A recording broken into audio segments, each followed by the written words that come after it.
Welcome to Sex Ed for Adults. Now, before we get started, I want to warn you. These sermons are going to be very TVMA, okay? We're going to talk about sexual stuff openly and directly. So if you've got little ones with you who you think it might be a little early for this kind of stuff, this is a great opportunity to check out our wonderful children's ministry. Okay? You've been warned. So, do you remember your sex ed class? Okay, maybe 5th, 6th grade. Those awkward diagrams. Those uncomfortable conversations about how you're changing down there. And if your class was like mine, the focus was mostly on biology. Well, here in River Life Sex Ed, we're going to move beyond just biology. And we're going to talk about our theology, our humanity, our identity, and our sexuality. So why the broader perspective? Well, because our world today has an unprecedented number of sexual activity options that are available to every one of us. So I started making a list. Here's a list of 20 different sexual activities that are available to any one of us. So are you ready? It's about to get very uncomfortable in here. Intercourse, oral sex, anal sex, sexual touch, sexual role play, use of sex toys, masturbation, porn videos, porn animations, porn live chat, strip clubs, prostitutes, TV and movies with sex or nudity, video games with sex or nudity, romance novels with sexual content, online sex stories, sexual humor, hookups, taking nudes, sexting. And that's just a start. That's just 20 that I was able to come up with just off the top of my head. See, our world has a wide view of sex. There is a wide range of sex available in our world. And did you know the Bible has a whole lot of sex in it too? Literally, the Bible is full of sex. So to help us understand God's big picture about sex, we're going to turn to a rather challenging book of the Bible, Leviticus. Now, to say Leviticus is difficult is an understatement. There are animal sacrifices, obscure cultural rules, seemingly random prohibitions. It's a tough read. Leviticus is the book where read through the Bible in a year goes to die. Okay? But in order to understand Leviticus, we have to understand the purpose, God's purpose behind this book. So here's the short version. Before Leviticus, the Israelites were a slave race in Egypt. God freed them through Moses and told them that they were going to be a kingdom of priests, a holy nation, and a blessing from others. How do you go from a slave race to a holy nation? Leviticus, the law. You see, the law, which was mostly given in the book of Leviticus, was basic training for spiritual transformation. It was one gigantic living object lesson about how sinful people can live with a holy God. And one of those ways was with their sexuality. So today we're going to turn to Leviticus 18. It's a fairly infamous chapter about sex. There are more verses about sex in 18 and then in chapter 20. More verses about sex than anywhere else in the entire law between those two chapters. And we're going to take a look at it. So we're going to start with verse 1. We're going to start at the beginning because God explains why he's giving so many verses about sex. So let's start with verse 1. The Lord said to Moses, "Speak to the Israelites and say to them, I am the Lord your God. You must not do as they do in Egypt, where you used to live. And you must not do as they do in the land of Canaan, where I am bringing you. Do not follow their practices. You must obey my laws and be careful to follow my decrees. I am the Lord your God. Keep my decrees and laws, for the person who obeys them will live by them. I am the Lord." So God told the Israelites, do not live like the nations around you. Do not live like the people who do not have a relationship with me. You are to be different. You are to be set apart. You are to be holy. And then he gets into some details. So hold on to your hats. No one is to approach any close relative to have sexual relations. I am the Lord. Do not honor your father by having sexual relations with your mother. She is your mother. Do not have relations with her. Do not have sexual relations with your father's wife. That would dishonor your father. Do not have sexual relations with your sister, either your father's daughter or your mother's daughter, whether she was born in the same home or elsewhere.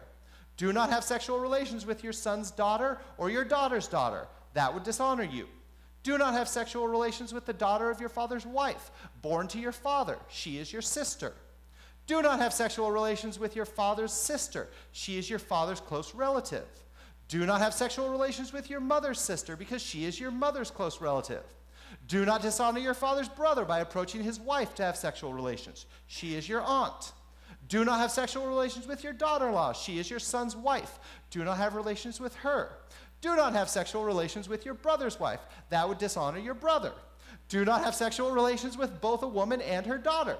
Do not have sexual relations with either her son's daughter or her daughter's daughter. They are her close relatives. That is wickedness. Do not take your wife's sister as a rival wife and have sexual relations with her while your wife is still living. Do not approach a woman to have sexual relations during the uncleanness of her monthly period. Do not have sexual relations with your neighbor's wife and defile yourself with her. Do not give any children to be sacrificed to Molech, a foreign god, for you must not profane the name of your God. I am the Lord. Do not have sexual relations with a man as one does with a woman. That is detestable. Do not have sexual relations with an animal and defile yourself with it. A woman must not present herself to an animal to have sexual relations with it. That is a perversion. That is a whole lot of don't have sex like this. In fact, in one chapter, in one book of the entire Bible, God gave 20 forms of sexual activity that the Israelites should never engage in. What are we to make of this? What are we to make of this? Well, when I first read this chapter back in seminary, I was overwhelmed by a single idea. This thought consumed me for days. I couldn't shake it. And this idea changed completely how I thought about sex in the Bible. That thought was this: God has a narrow view of sex. God has a narrow view of sex. Now, let's set aside all the specifics, all the things racing through your head right now. Well, he didn't say anything about sleeping together before marriage. What about fooling around? What about living together? What about sex in movies and TV? What about gay marriage? What about this? What about that? Put all of that aside. Ignore it for a moment. And wrap your head around this: that God has a narrow view of sex. You can't really you can't really understand what his narrow view is until you acknowledge and understand that God has a narrow view of sex. And today we're not even going to get into any of the details. We're going to talk about those in coming weeks. Because this foundational truth is what everything else needs to be built on. God has a narrow view of sex. See, the Israelites lived in a world with a wide view of sex. Sound familiar? Our world today has a wide view of sex. And everything in it is telling you that you too should have a wide view of sex. See, the message we get is that we can use and engage in all kinds of sexual activity for any number of reasons. Here are just a few of the possible reasons we use any form of sexual activity: procreation, pleasure, stress relief, love, humor, entertainment, empowerment, curiosity, control, and escape. Those are all ways we use sexual activity in any one of its forms. So let me ask you, how do you use sexual activity? Guys, do you use sex in TV and movies as entertainment? Or maybe it's the sexual jokes and those movies that you love and you laugh at and you enjoy. Ladies, do you Instagram that picture up of you looking all dolled up for a night out? And there's a part of you that feels affirmed and empowered when people are like, hey, you look sexy, you're hot, you look beautiful. And that feeds your desire to be beautiful. Dating couples. Do you take sex as a way to express love and connection that it gives? Wives, do you withhold sex as a means of control or punishment? Guys and gals, do you watch porn for the pleasure, for the escape, for the stress relief, or even out of curiosity? There are as many different reasons why we use sex as there are ways to use sex. So it all comes down to this question: do you have a wide or narrow view of sex? Do you have a wide or narrow view of sex? We have to understand that. We have to ask ourselves that before we can understand anything else. So why is this so important? Why is this so important?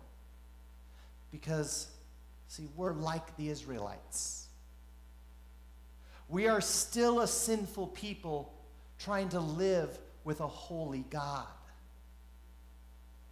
And God's call for us still is the same as it was for them.